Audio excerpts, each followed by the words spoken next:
Hi, Craig from Penguin here again. The Bank of Mum and Dad. It's become topical again in the press over the last few months.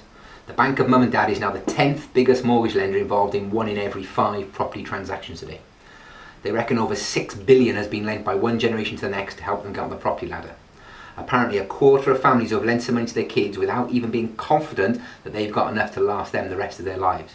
How scary is that? We actually support the passing of wealth early here at Penguin, as long as it's affordable to the person making the gift. But we do advise people to ensure they pass the gift correctly to ensure that it doesn't fall foul of divorce or separation in their kids' lives. With divorce rates over 50% and more breakups before people get married, you could find half of your money being lost through no fault of your own.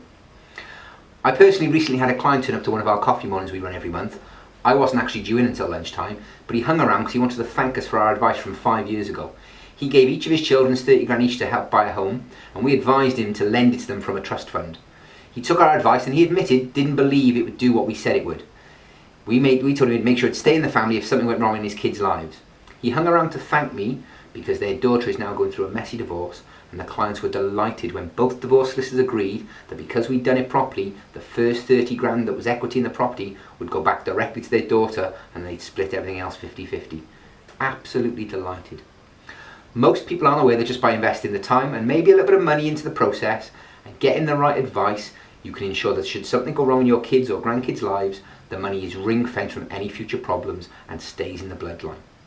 Good planning is needed to stop you ending up in the courts, as more and more families unfortunately around the country are now fighting to get back money they lent 5-10 years ago.